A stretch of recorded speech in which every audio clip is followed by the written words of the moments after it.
Man with a Camera. Starring Charles Bronson.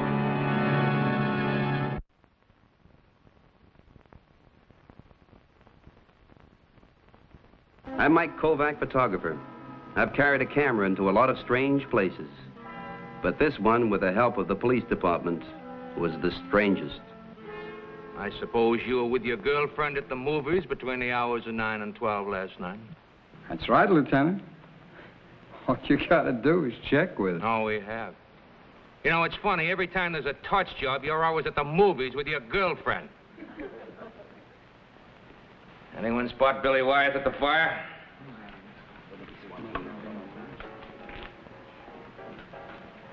Okay, Wyeth. But someday a touch offer's going up in your face, and we'll interrogate you at the morgue, and it's going to be a pleasure. Step back. All right, number 4, step forward. Step forward! Turn that thing off and put it away.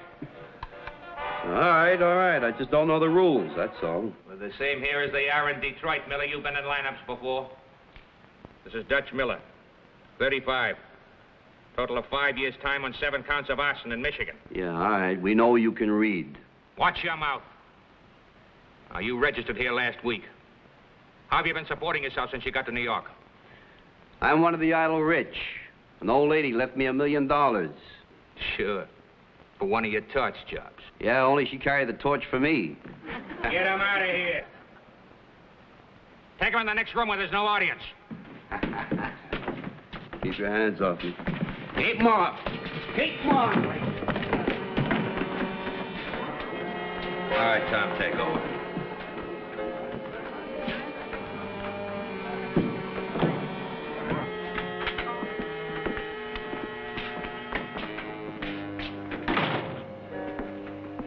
Nice going, Mike. How's Billy Wyeth take it? Well, I was watching him. It registered great. He loved that radio bit. Yeah? You laid it on pretty thick, wasn't it? A hoodlum turning a radio on in a lineup? Yeah, well, I'll send you a picture. This is not only a radio, it's a camera. All I do is push this button, and it takes your picture. And, Donovan, you have no idea how ugly you look from the suspect's point of view. Well, this is no beauty contest. I don't need any picture of me. I want pictures of the outfit that organized 3 fires in the past month. Yeah, that's Billy Wyeth. He's a delightful character, isn't he? Don't take much character to be a torch. You still think he said it, huh? Well, the insurance companies aren't interested in what we think. They're screaming for results. Can you blame them? No. They're pounding gross in the arson squad here. Now they're after the whole department. Mike, I want pictures of an arson setup and the men doing it. If you can get a picture of the ring, there's probably a whole file on them. Well, where does Billy Wyeth hang out? Well, he's got a girlfriend, the one that alibied him. Her name is, Hazel Britt. She's a waitress. She works over in Jersey, Union City, on Burgerline Avenue. You can start there. It'll get you out of Manhattan where somebody might spot you. You know, this could take time. Well, in this case, time is money, insurance money. That's why they want you to work with us. Union City, Burgerline Avenue, huh?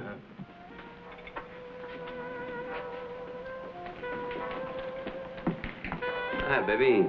Hi, Dutch. Hey, I didn't order anything yet. I know what you're eating these days. But you know what I want to order? Your telephone number. Not for fellows who live on donuts and. I had too much of that myself. When you start ordering porterhouse steak, I'll put my number on one of them. Did you find a job yet? Yeah, I got a job. Coming in here and looking at you. What else is on the menu, huh? Ixnay, my boyfriend's here and he's watching. Listen, he wants to talk to you. What about? He says maybe he's got a job for you.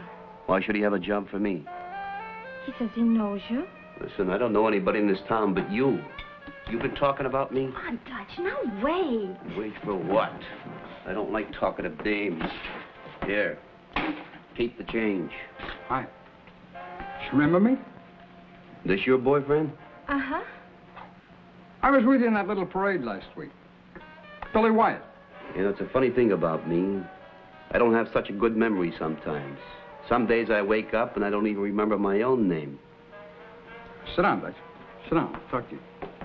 Come on. What are you doing over here in Jersey? I like the waitresses. You're real funny, aren't you? Not so funny.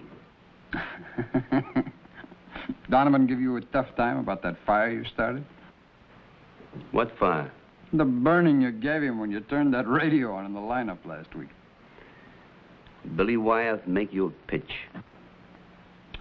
Well, I spotted you coming in here, Dutch. Your girlfriend tells me what you've been eating. That ain't a fit diet for a healthy man. So? So I got a friend. Yeah? Well, congratulations. Well, what I mean is I think you can be helpful to each other. You can start eating good, real good. I got a big appetite. Very expensive. I got an expensive friend. Come on, I'd like you to meet him.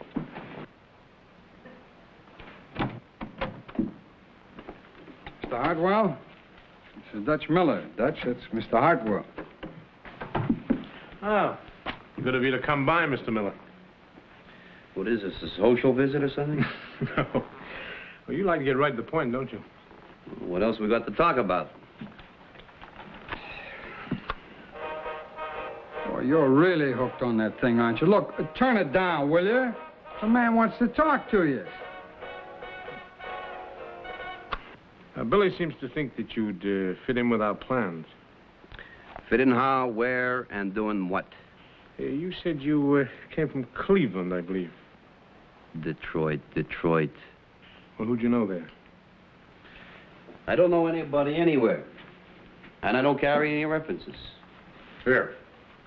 And I don't drink. I'll take it. So you did time for Arson, Mr. Miller. When was that?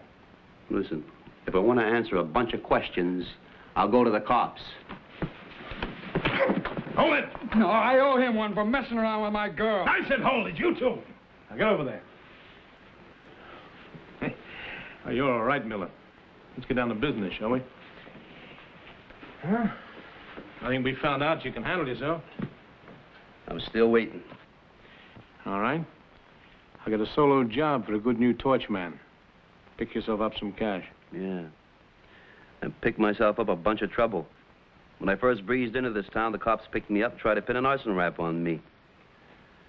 It's too cozy. I don't like it. Besides, I don't know you guys. Do you want references? Can't read. Suit yourself, but think about it, Miller. After all, if you don't know anybody in town, it's not going to be easy. You got to start somewhere, with someone. All right. I'll think about it. Do I walk out of here, or am I going to have to punch my way out? Miller, we'll get along. Hey, where can I get in touch with you? I'll be in a restaurant in Union City. Having a cup of coffee and a donut.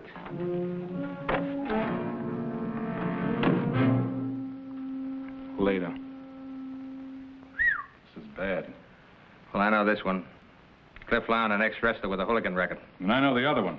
His name is Amos Hartwell. He's a public adjuster. Very well established. No kidding. Public adjuster. What's that? Well, they're hired by the insured to process claims against the insurance companies. They work on a percentage. Now, most of them are legitimate, and they can be real helpful. Now, some of them are fire chasers, like the ambulance-type lawyers, you know? I get it. And some of them set fires for their clients. Well, what some people won't do, huh? I never figured Hartwell. When will I get in touch with you? I don't know. I've been playing hard to get. Make them think I'm trying to get my price up. Another few days, I guess. Mike, Cliff Lown is stupid. A stupid strong man can be mean. You stay out of trouble. You hear that? Now he tells me.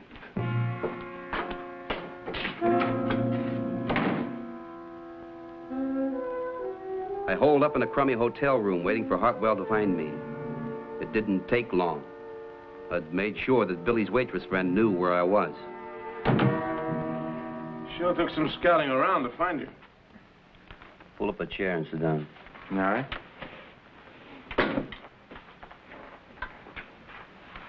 Horses, too? You got expensive hobbies. Well, I'm glad you understand that. Oh, I'm prepared for it. Well, Miller, you haven't had much else to do these past few days but think. What's the decision? There's one thing that bothers me. Why do you need a new torch? You've got Billy. He's done jobs for you before. Sure, but he's too hot. Police are bound to call him in as a suspect. This time, he'll be really clean. Well, the police have got me tabbed, too. Oh, yeah, but it's a solo job. We pay you off and you get out of town fast and for good. Mm-hmm. How does it sound? I haven't heard anything interesting yet. 3,000. 5. No, too much. 3,500. 5. Now, come on. Be reasonable, Miller. Why don't you just take off? I don't work for pikers anyhow. 4,000. All right. That's a deal. What's the job? No. The customer wants to do the explaining direct. Why do I have to talk to anybody? I've done plenty of jobs for people I've never seen. Sure. But the lady wants to meet you. Personally. A lady? What kind of a deal is this? Oh, you'll like her. She's got a thing for tough guys. Oh, yeah. One of that type, huh? Hmm? That type. Well, why doesn't she go for Cliff here? He's big, tough, and mean, and ugly enough. That's for taking a swing at me at Hartwell's place. Nice. Let's go see the little lady.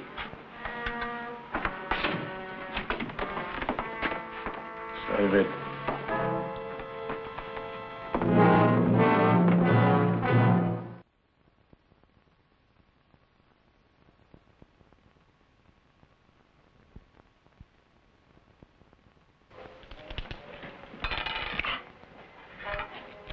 Hardwell tells me you're very good at your work, Mr. Miller. What work are you referring to, Miss Cramer? The kind I'm paying you for. Oh, he's A1. I wouldn't have brought him along, Miss Cramer. I got a 5 that says you won't make that point. You've got a bet. Hardwell, why don't you go look at the view from the terrace? I recommend it. All right. Mr. Miller, I came into and went through part of an inheritance from my grandfather. The major part of it is still to come, in a year. Now, a year can be a long time without money. About a week. I see you understand. One cumbersome part of my inheritance is an old warehouse which had sentimental meaning to my grandfather. It was his first building. Now it's on choice land and it's well insured.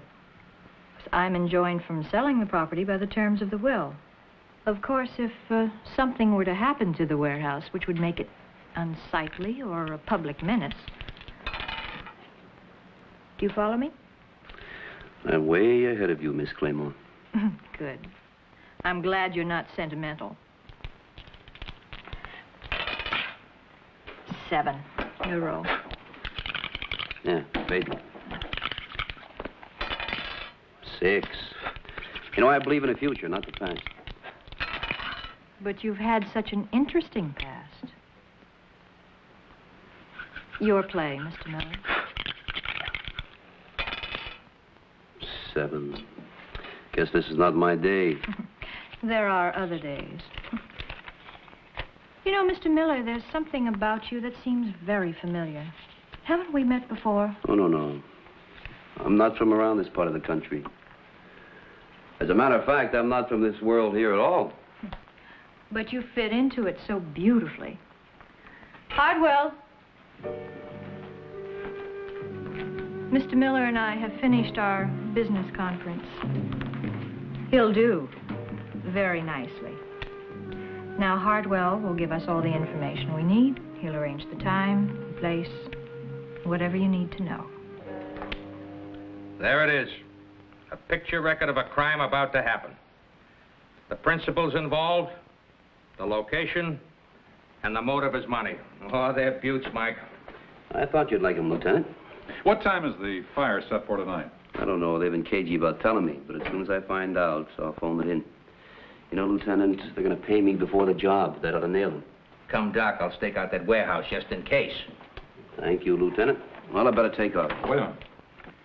Well, here it is, Mike, the touch-out device. You see, you can't fool these fellas. So this thing really works. Of course, it's rigged right now, so it won't work. But an expert could fix it easily. So familiarize yourself with it. And good luck. Okay, thank you. Where'd you get it? Out of our own museum. All right, we'll see. The layout appeared in the National Magazine. Look at the photographic credit. Mike Kovac. I know the name. What about it? I told you yesterday that Dutch Miller looked familiar to me. Now I remember why. He's Kovac, the photographer. What? This was the last charity ball that I chaired. I remember Kovac taking these pictures. How much did you investigate his story about Detroit? Yeah, but he was in the lineup, Billy. Why else? He must be a police plant. As a photographer, it's not hard to figure out what he's up to. Or is it for you? Fire set for tonight, 10 o'clock. Miller, Kovac doesn't know that. Put it off. Tell him we've changed our minds. Oh, no, he knows too much, and he couldn't have made his move yet. Well, what are we going to do? All right. We'll let him set up the touch-off. No. Now, don't worry, Miss Craymore. Dutch Miller may be in, but Mike Kovac won't get out.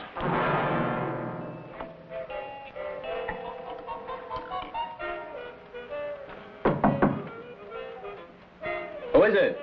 Open up, Dutch.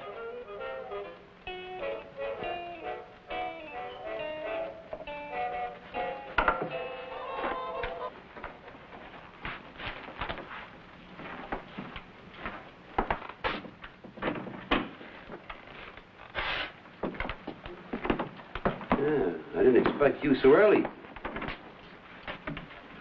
Well, there it is, all ready to go.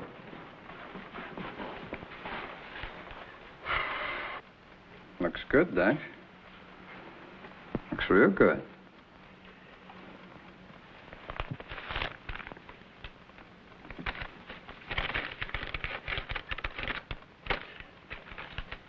All right, let's go. Now? That's right. Yeah, but you said tonight it's still light out there. Change of plans. We found out there's a private watchman on the block after 8. We'll get in the warehouse now, and you can set the touch-off for 10. All right. I'll meet you there in a half an hour. We'll leave together. Now. Okay. Billy wants to go along. You don't mind? I want to watch how a real expert works. All right. Let's go.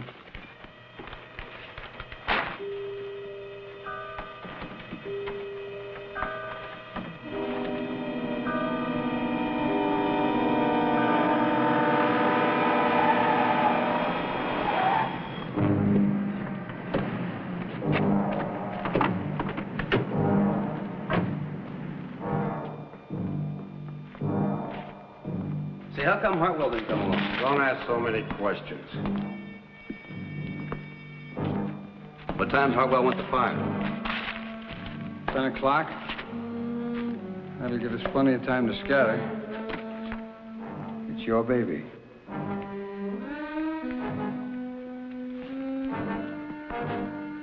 This looks as good a place as any.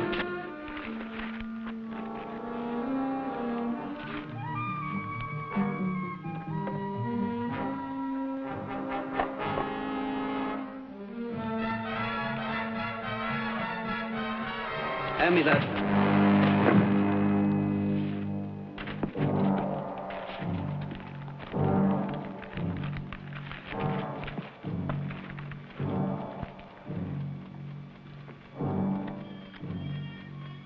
Oh, he's real cute. You get it fixed so it didn't complete the circuit. Can you fix it? Sure. Just snap. All I gotta do is make contact with that wire. That'll do it. Yeah.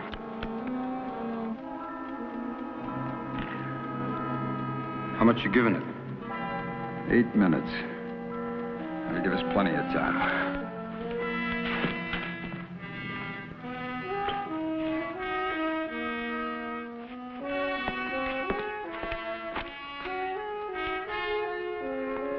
Give me some paper and stuff, will you?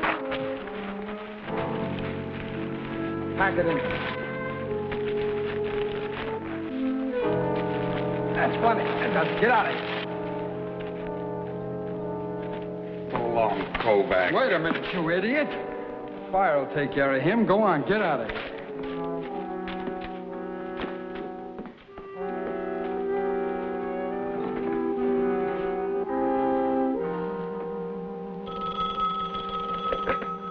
Yeah? Now, Mr. Hartwell, it's all set. Kovac will be out of your hair in 5 minutes. Okay. And you stay there till you make sure we get what we want, hmm? Right. Stick around till we hear the equipment coming. Call in and let me know when it does. Then take off. Check. I had a lump on the head. I decided that if I ever got out of this jam, I'd let Lieutenant Donovan get along without me. Well, that timing device. It was gone. I knew they had it planted somewhere, and they meant it to work. Fast.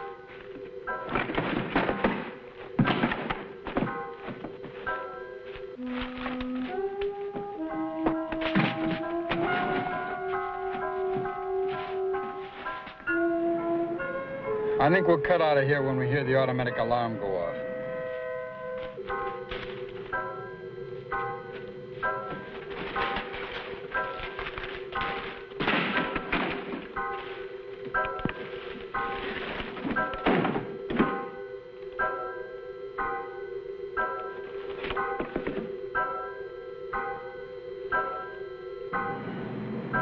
Just 1 minute to go.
There.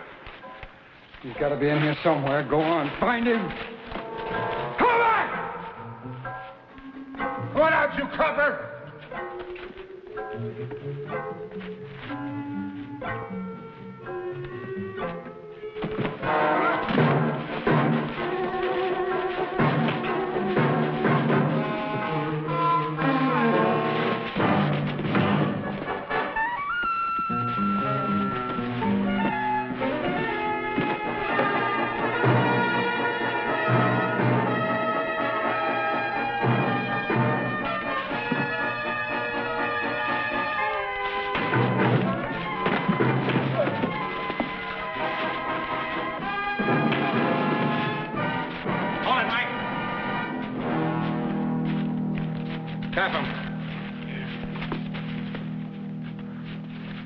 I'd get here early, just in case. You call this early? What happened to Hartwell and the sociable society lady, huh?